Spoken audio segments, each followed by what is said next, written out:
Muri special constabulary. Muri special constabulary no behave that way. Anokanda one. Makachajwa here imagine the police pamakakanda moto.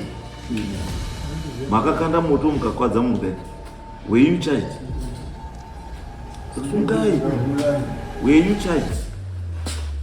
Makachajwa here makakanda moto with the intention yokukwadza chi yokukwadza munhu. And at the same time muri munhu wemutembo. Muziya mutemo. Atina mchana wakangotenganisa. Wakakuenzanisa? Wakatenganisa na. Wobva wakusiya muri pabasa? Wobva watichenda imo. Ndati wobva wakusiya muri pabasa here? Ndiripo. Muripo? Ndiripo here. Kuti mukande futi mune moto?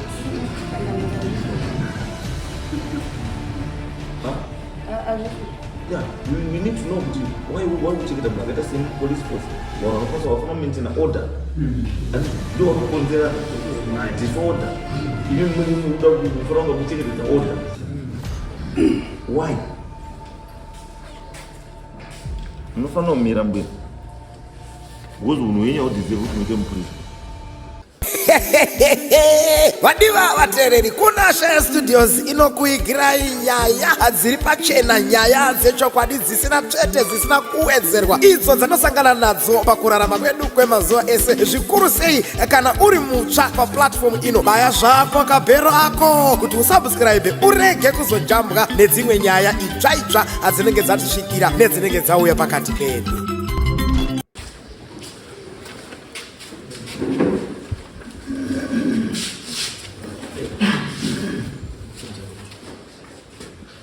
Ndamira pamberi pedera mambo Mutasa. Ndamira pamberi pedera mambo Mutasa. Zvese ndezvokwadi. Zvese zvendichataura ndezvechokwadi. Ndikanyepa chabatwa nemhosva. Ndikanyepa ndichabatwa nemhosva. Mwari aribatsiri wangu. Mwari aribatsiri wangu. Pamusoro ichangadei.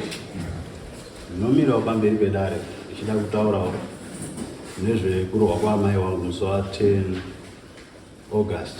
Zviyazi Mwari kanganwa. Benjamin Mutenda mambo. Taura yini? Amai wangu wakarohwa musi weSunday manheru namainini nechitsiga chemoto, wakawarwa futi neichi pauro pavo. Ngubva madhezi iwawo mai wakatanga kurwara. Waita wachirwara waingoti handizivi kuti maini wakandirohwa sei. Saidi rakandirohwa iri rakatoafecti. Wachirwara kazotomboya kuvatora warwara siya tikaenda nowarapisa wakatoita zviri nani, tikauya tikavadzosera kunoko. Vadzoka kunoko vakaramba vachingorwara. Izvi zvinhu zvakaitika gore 2019, asi vakaramba vachirwara. Kupedzisira saidi rera rakatanga kubuda mapundu anga asinganzwisi kuti mapundu idzii. Mapundu iwawo dzakaendesa kunana machiremba vanozwisisa kutsvaga hosha, vakatadza kuziva kuti chirwere rudzii. Kusvika mai vakazotisiya musi wa15 February mwedzi iwowu.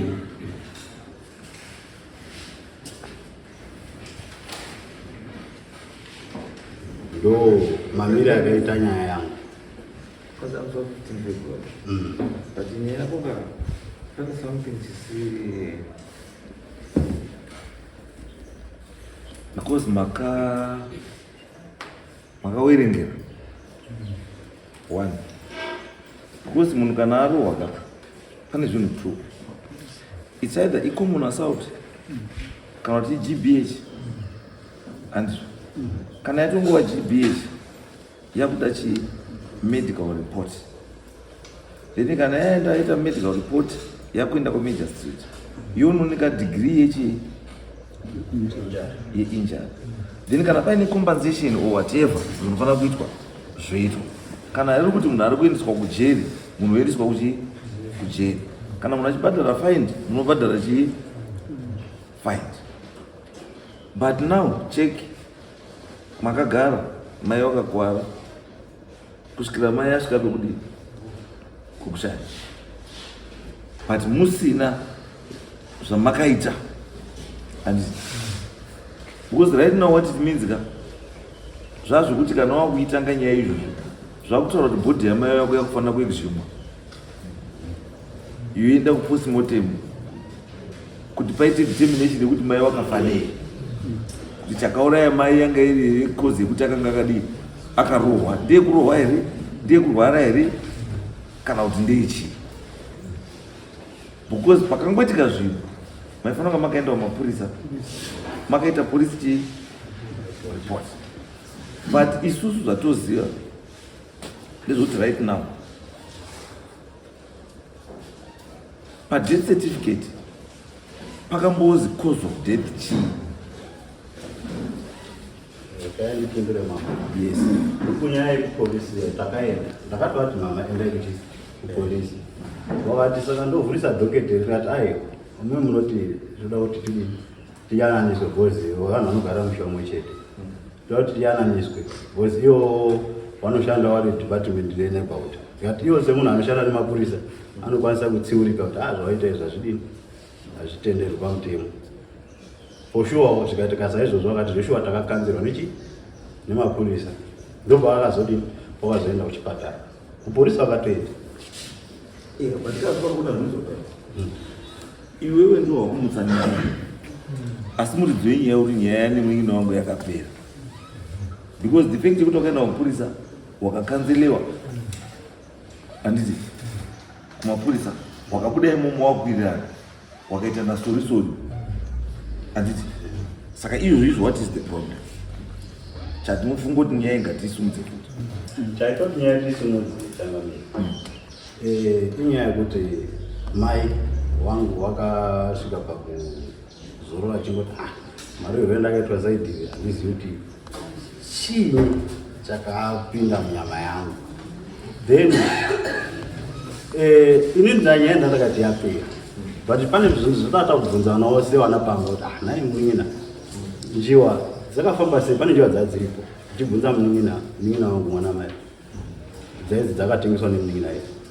Saka tikubvunzana isusu pachedu vana mai vakabva kupindira nyaya vatanga kutopopota wakubikisa zvinhu two. Pane kutengeswa kwenjiwa nekurohwa kwamai, zvinhu two zvakasiyana. Isusu tikutarisa nyaya yamai, iwe nyaya yako ndeyekutengeswa kwenjiwa here kana kuti ndeyekurohwa kwamai? ndeyekurohwa kwamai.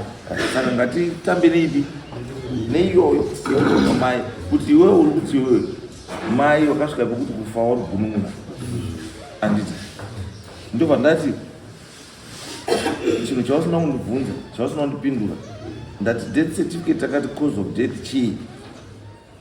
Death certificate. Yes. Tisati takati vezveyahuda satatwa inozvi death certificate satatwa. Izvo zvakanyorwa kuti cause of death chii? Takati kutaramira kuti munhu afa nei? Iyo waiti saidhora ngati mapundo racho rakara ne ongoti hatikuziva kuti ini anoti doctor, but kana iwe hausiri doctor chokwadi, asi chandoziva inini ukaona munhu uri kuzwa buda mapundu rimwe side nechii nechii, isusu kakawanda kacho tototaura kuti ihepisi, handizvo? Saka isusu ndosati kuti toda kuti tizive kuti death certificate rakati chauraya mai chii, because pamwe death certificate rakati mai wafa nechii, ihepatitis, ihepisi. Imi muri kuti wadini wachaiwa. Pane chinhu chinonzi coincidence in life, kuti unongoitawo chinhu ka chobva chatongobatanawo nechimwe chachagara chinoda kuzviitikira wacho, wobva watozivi ndiwe.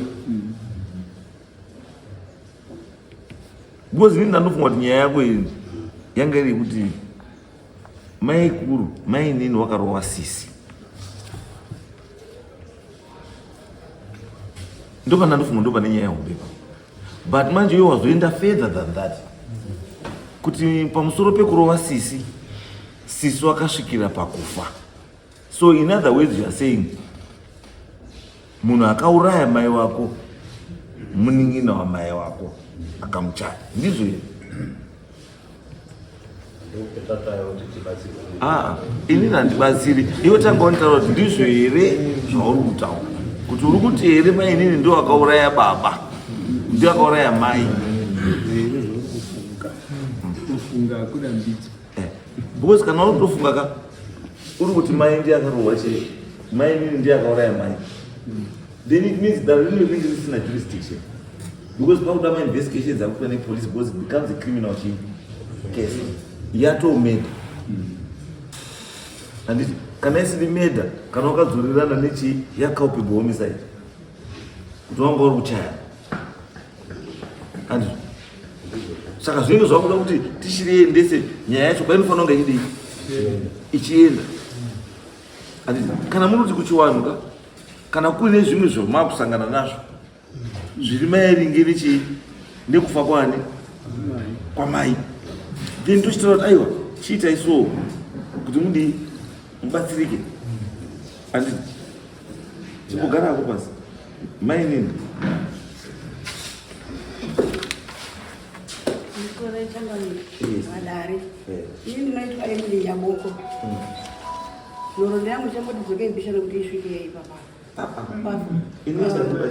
nyaya yenyu haisi kuti makashairana kuti maisawirirana kana kuti makadii makatorerana murume kana kuti makadii. Nyaya iri pekuzi imimi makachaya sisi kusvikira sisi afa. Inini handina kuwarwa ende handina kunesana nawo. Mumba mavo ndakapinda mumba mavo ndiri kuteera mwana wehanzvadzi akanga arutaura nezvamwini nousiku ndakarara.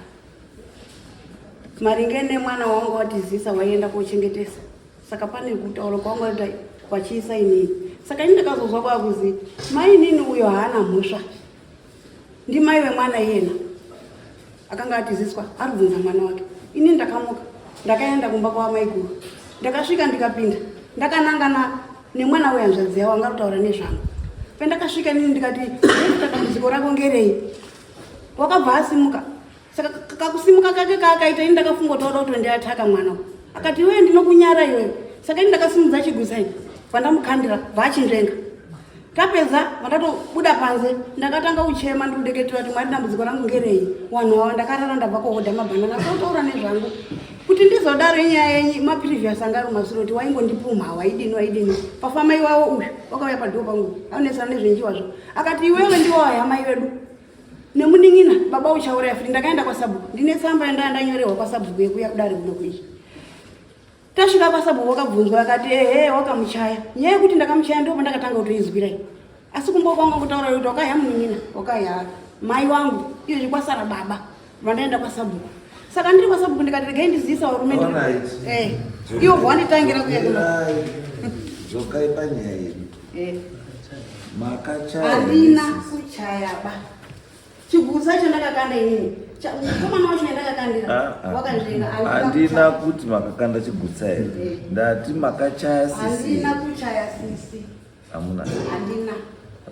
Pamakapinda umba anga aripo ndiani? Iye nanga ari musisi, umwe mwana yatodzeka anga arimo, baba mukuru anga arimo. Mwamwine futi umwe wakazoshaika. Baba mukuru wake sisi wangu wanga akarura sisi wake. Mwana anga aripo.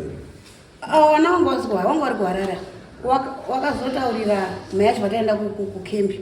Tasvika kukembi mai yacho wakangoti mai nini waita mhirizhonga mumba mako. Asi zvoita mhirizhonga wazokanda chigusa chatema mwana wehanzvadzi yangu, mwana wacho wanga asiko. Medhemu akati pemakauya koripota zuro munombotaura nyaya kuti kuna wakatemwa chichi. Saka mukabva mandetserana izvi zvezvere madii maenda kogarisana kumba kobva tatowirirana isu vatatobuda 2019 uri kutaura kusvika izvizvi ndo pandakutanga kuzwa nyaya kuti ndakachaya mai wavo nechigutsa ndo zvaita kuti afe. Wakatondipumha kuti iwewe ndiwe waita kuti afe. Madima kana muinani mumba. Iye namai guru nemwana iye nawahanzvadzi yacho nababa mukuru wacho namai wakanga warita nyaya dzemwana wavo wanga atiziswa ndiwo wanga waripo pendakapinda. Ndauya namai newitness yangu mai wemwana anga aripo. Ndiye wakaita kuti ndizwe kuti mumba ndikutaura.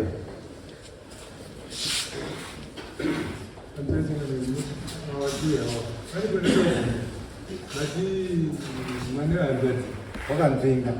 Chikusa pakanzenga chakadini papi. Chikusa chakapota kuseri kwako. Achinyorwa mayingo. Ini ndinoona achina kurowa mai. Sorry, I'm not it. Andi chakapota kuseri kwako.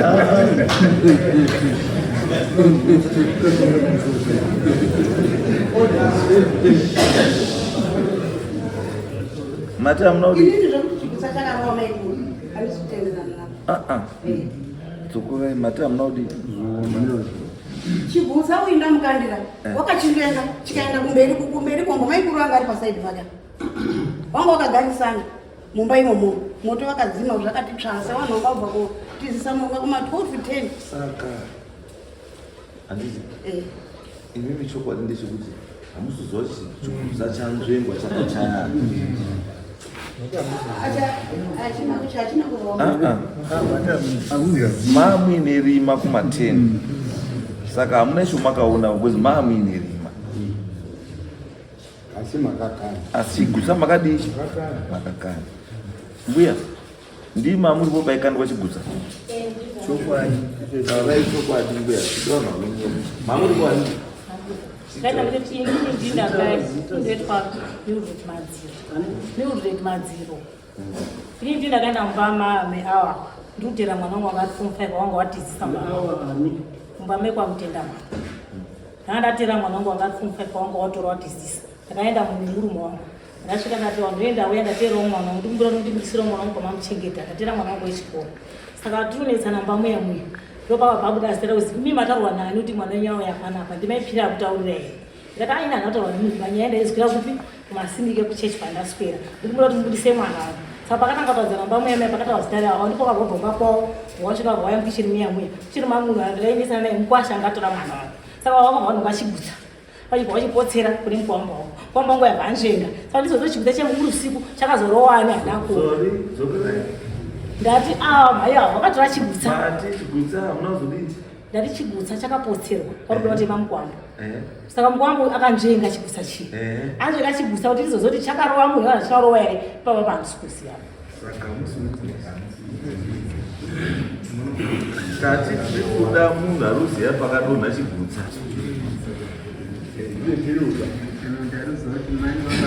because at the end of the day anditika mai gets the benefit of the doubt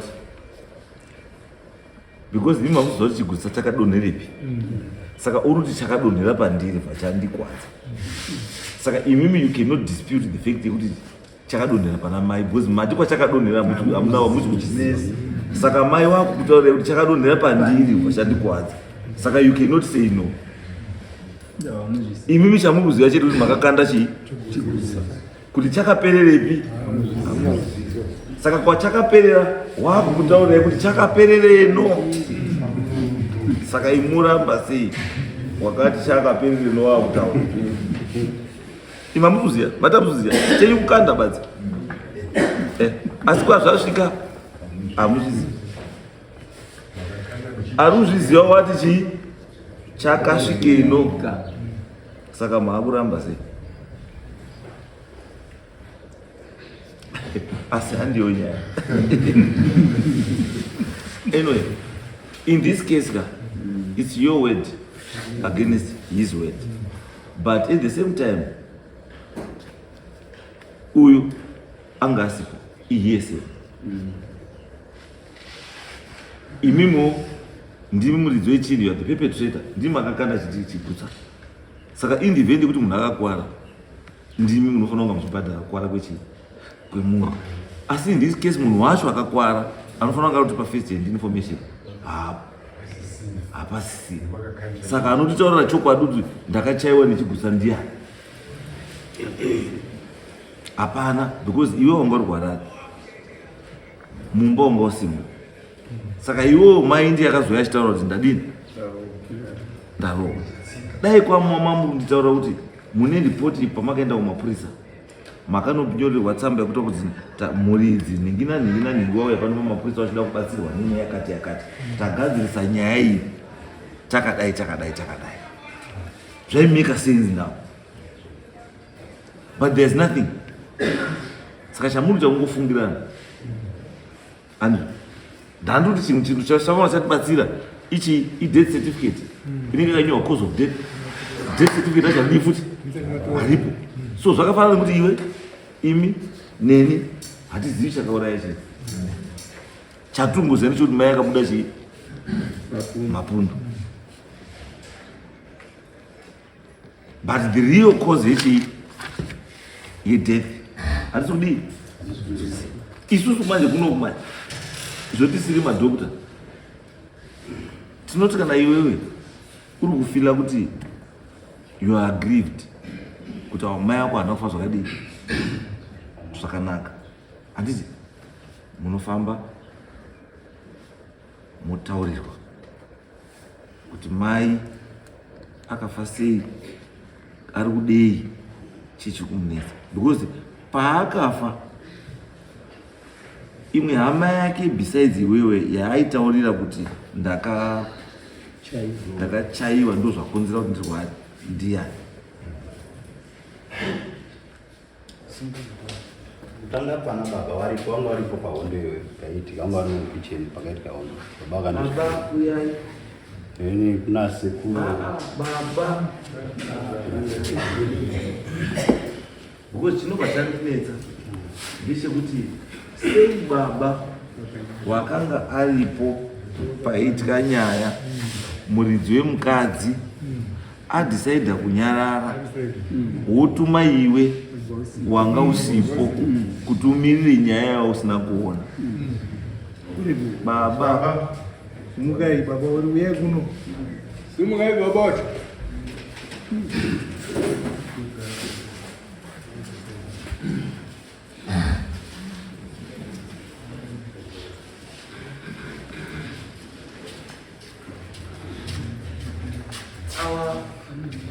awa ndimai nini munin'ina wamai here kana kuti mai nini mukadzi wababa wechituku ndimai nini baba yani mzinaiti ndi munin'ina wamukadzi wababa munini baba munini wachituku mukadzi wakashayika saka baba ndima muri mukicheni chii chakaitika mamuri mwozo kuti chii chakaitika nawo zamazi wachikurukura kaka kuti zvakafamba kudai vakazosvikira kuti waposere chisa mabuda kuti manje mamwe mabhiza nezvazvorai ndingatida chizira chia chakaposerwa chava chaenda kuti wangu mudzimai anga akarara chisa chava chazi mvi vachadarika pai ipa pakarara mudzimai wangu chakadarika ndipo asi kuti chichache kuti chichachapurwe kuti chakamunera kana kuti chichamunera hapasina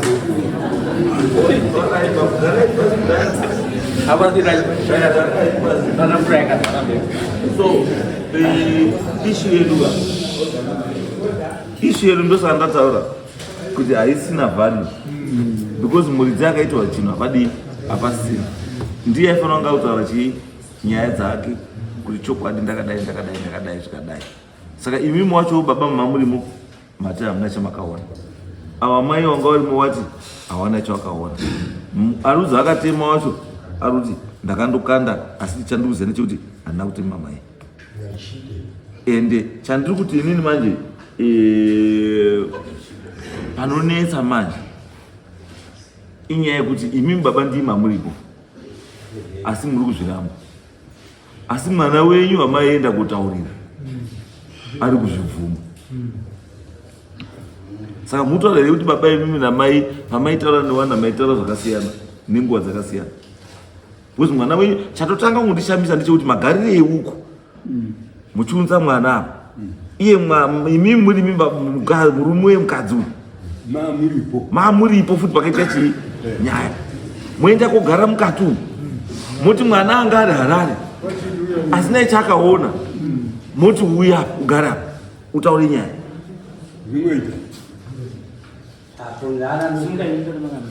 hapo ndanoziva kuti nyaya iyi kutanga kwayakaitwa manje bambo idzi ndo dzakadini dzakatanga nenyaya iyoyo ini ndisine kungwa nazvoba kwabva achitichi ndakazwa sokuru kuti mama panga ari kuharare vakandarira kuti asati ashaya mama asati ashaya wangu mdzimai kutaurira kune mwana uvabata zvakanaka kuti urwere hwendanahwo ndakadini ndakakwazwa ireva achiripo asata saka vaitaurira idzi mwana uyu kuti ndiye munhu akandikwadza kusvikira urwere urambo wakandibata kudai pakazopa kushaka kwaita munhu idzi avati ngatipedze kuti tifambe ngenyaya iyoyi ngokuti mama pane zvakasiyana nditaurira saka ina ndazonda kuti ndikurumidza kuti ndingabate uyu panyaya dzacho idzi zongoti asanda nadzo pamwe kusvika pane zvino pakuzotanga pavaidai kuno kusvika tisvike kuno ndiye yanga ane nyaya dzacho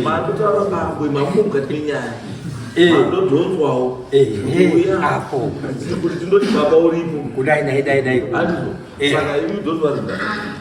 imimi mudhara ngamuenda manje chiendai kumba nevana munogara pasi nevana namainini muchiona kuti kana paine zvinoita sei zvida kugadziriswa zviite sei zvigadziriswa izvo muri kuita zvekufungirana nekuengana handisifunga kuti inyaya yamai yekubva pamai yamunetsana magara vanhu hamuwirirani saka muri kutsvagirana chii mhosva saka mhosva hadziriba muchishandisa zita richii remufi kana muita nyaya musashandise nyaya zita richii remufi because chikuita kuti mufa muzoda kusumudza nyaya yemunhu iye munhu wacho afa chii ko iye wacho ari mupenyu zvaikutaurirai aitadza sei kuzvisimudzira nyaya ndikuona nyaya chibairi munhu haana kutanga nekufa kumusoro yatemwa sekutaura kuita akatogara for a long time andizo agara for a long time dai ngari munhu ane nyaya yakadai akarwa nyaya yani yake ega akaisumudza why then makuti mimi makamirira kuti adii kuti afe muchizotanga kuti taane nyaya yekuti mai wakachaiwa apa anotitaurira manje zvishuwa ndakachaiwa ndiani ndikuti ini kana paine chiri kunetsa ka chiendai mufambise mhuri muzwa kana paine zviri kunetsa mogadzisa zvokudii zviri kunetsa but as of now nyaya yenyu ka nyange mukada kuenda kumapurisa nyange kuenda sei hacha make sense and especially imimi baba wacho mamuripo mukadzi wemunhu muri kutoti nini handina intention I had no intention yekuti muri nyaya iite sei isumuke asi idzidzi ndo dzidzi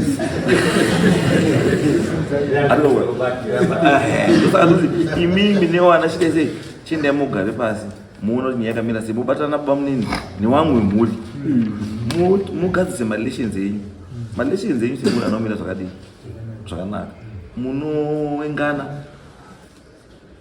pamwe reason chaiyo yekuengana padii pasi because imimi makutaisa nyaya ichi yemoto wakakanda asi pane mhosva iri pavo yamusi kuona ndiyo mhosva yakatodarika yenyu yemoto because chakonzeresa chii kuti muti uzotokuzukana chii chakonzeresa kuti muti ukanda chakonzereswa kuti muti ukandwe is because mama tizisa mwana ari underage kuti aroora muruzwa pamwe musafukunyure tsuro tisinei nemi mai vari kuti vane nguva chingoakiuswa kunzi iwewe ndo uri kuuraya ndo rudii saka zvinotangira mururamba mukutsvagana nenyaya dzakawanda saka kuti endai mugare pasi kana mati muri kufamba fambai mese munyase kuziva kuti chiri kungonetsa mumusha chii rather than kuti muti avari kufamba havasi kufamba avari kudai avari kudai hapana kwamuri kuenda asi ndakutaurai pandataura nyaya yangu chaiyo chaiyo mwana wakazoendepi wakatotora mwana votoenda naye kumuchengeta zvinozomuona wazotaura ari form 5 aiwa wakatora ari form 5 anga ine makore makani ane 17 igore 2018 naAugust angwa iyo maita ine vacho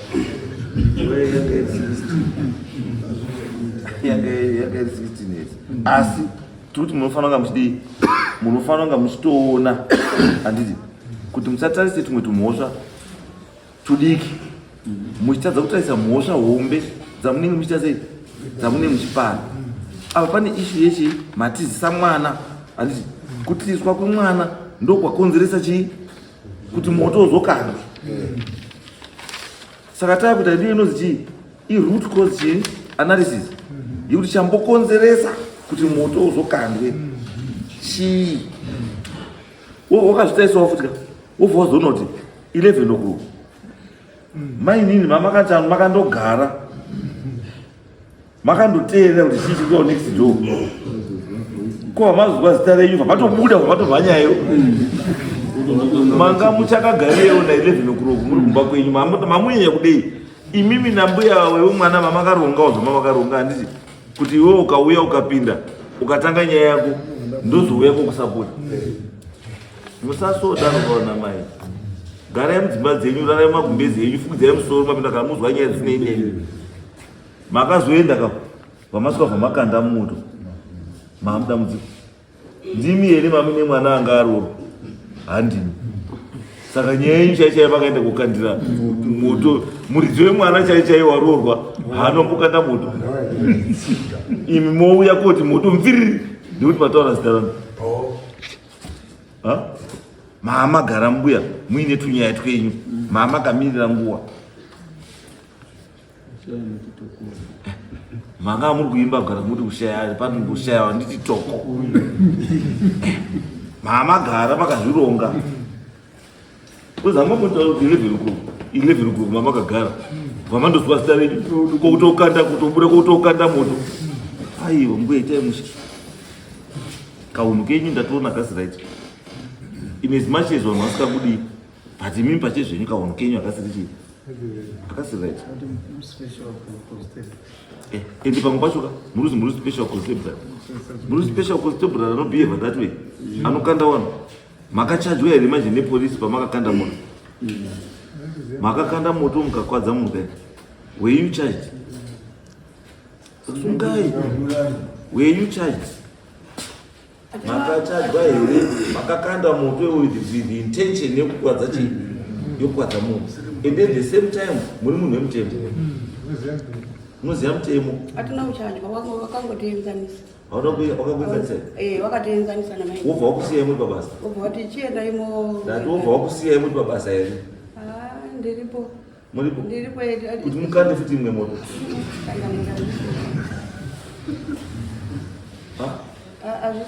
yeah we need to know kuti why kuchengeta munhu akaita semupolice force vanhu vanokwanisa vafana maintain order ati ndo vakakonzera disorder ini munoda mufana kunga kuchengetedza order why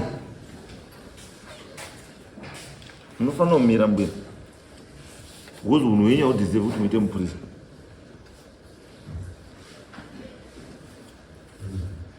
kana muchikwanisa kuti mbuya a defenseless person akagara akarara muchikwanisa kumukandira moto nedanda remoto kukanda kuwati mumwe mupurisa wemune munhu wemune masunga maisacheni munomusvitsa papi munoita pati munouraya munhu munoripota police station iruda alright chienda imba mugare moita ndataura imi yenyu ichadhira nayo gatandi chine kamuda zvomunofamba endai mufambe mugare pasi tangai magare pasi mhuri muonesane zvamudi zvamunofanira kuonesa nezvineswa zviri zviri mumusha motora the right route yekuti mugadzise zvinhu zviri pachii zviri kunetsa mumusha because musha menyu mutoratidza kuti hamuwirirani mune zvakawanda zviri kuitika musha umu. Pane kama mabvunza kuti pane here imwe hama yamai yakaudzwawo nyaya ndiri kutika ona dhenja ndiuzotaura ona dhenja ndiuzotaura iwewe uri mwana uyo ndiseko handiti asi munhu uyo angarora naye mumagumbezi anamutaura ukona zvinhu zvokutaura upoende mukuedza kuona kuti munhu anobuda mumba umu haudzi munhu akarara naye pamubhedha munhu akamuroora kuti ndine this challenge wobuda womirira iwewe kuzokutaura iwe gwarari womirira sekuru zomutaurira kubva kwasagamba munoona changamiri baba munhu ungoti nyaya dzinotika zhinji pamba haatauri hatari kana anything unotodzidzwa nevamwe vanhu iyo havana chanotaura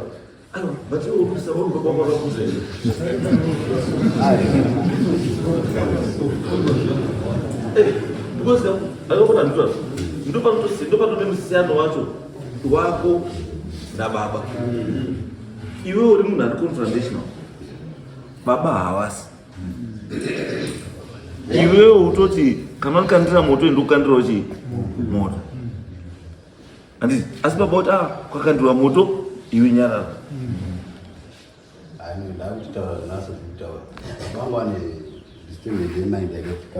pane tsaona yakamboitika saka pfungwa dzavo dzakakanganisika. Nhasi kari kutaura zvose izvozvo, saka munhu kungoti haanini zvakawanda zvinaa life yako hameno kana musina kuona kuti aiwa ini ndikuti da imi ndi munoziya chii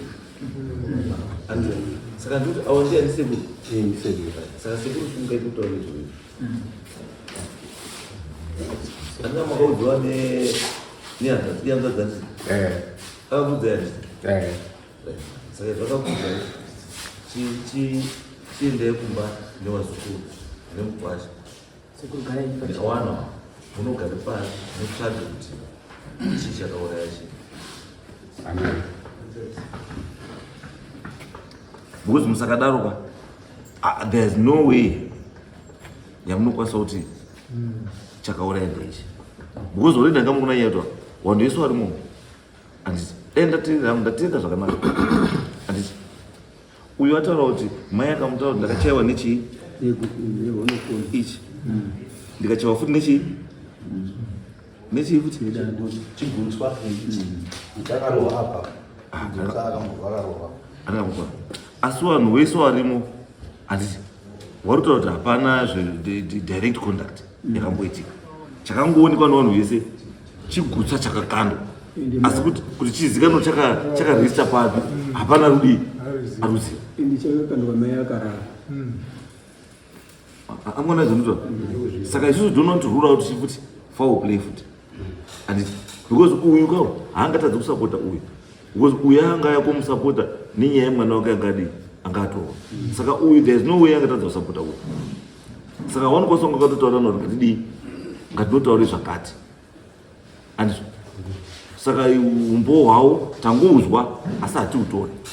Isusu chatoda ndechekuti tauda kuti tichiende paground tichione chaicho chakakonzeresa kufa kwemunhu chii but kuziva pandoita pakaitika chinhu paifanira pakaitwa police report pakaitwa zvese medical report yakanotorwa zvese zvakaitwa. Mudai musina kusvika pamuri izvo zvasi pamusoro imambo ndine kutaura kudidi yes kutaura ndini Peter Chigumira. kutaura kwandingada kuita ndewekuti pamashure apo zvese zvisati zvaitika hanzvadzi yangu yakambosimuka pamba ikanoraramira kuchipingi kuri kuda kwematambudziko anga ari kuitika within that family. Saka anoraramira kuchipingi. Mubvunzo wangu inini uri pekuti paakazodzoka wakamutora kuenda kuchipingi vanhu vemhuri paakazodzoka kuti adzoke zvekuya kogara apa pazomuka tsaona iyi chaakanga akambotiza kana kuti chaakanga akabviswa ndicho chakanga chapera here. Mubvunzo wandanoda kubvunza kuti ndipindure ngoti papa pandira kupazwisisa zvakanaka. Kozouya uruzi wakatiziswa wacho mwana wangu ini wakatizisa mwana wangu ya muroora wangu uriyo kumba kwangu. Ndichidzoka kwamuri mambo ndichitenda nekutaura kwamaita asi ndanga ndiri kufunga kuti matauriro amaita kuti tidzoke tobatane kuti tiungane kuti tikurukure pamusoro penhau iyi. Ini ndautoda iwo wakwambo wangu kuti wanyase kuunganidzana wese ngekuti hawana ukwana ba kozouya ini handizogoni kupinda mudare rekufambira hama yangu iwo warupikisana namainini wawo uyu asinawo hama dzake bo azviiti ngekuti mangwana tinozodzoka panapa zvichida nemi makutondipawo moto. Saka ndoda kuzvirereka pamberi pedare renyimambo ndichitenda nemasoko amataura ekuti kudzokera kogara pasi kuti titaurirane mazvita nyaya mangwana painozopedzisira yani handiko kwatikutarisira tinofanira kupedzisira yani. Isusu toda kuti tizive kuti munhu akafa nei problem chii asi vanhu vaakugara futi zvakadii zvakanaka ndozvetimpote ndizvo ukozike zvandatoona pa ndaona zvakawanda seri kusadzisemo ndaona zvakawadzikisemo ndaona zvakawanda seri iro papo munofana kugadzisa zvinhu zvenyu mazvitama endai muite izvozvo handei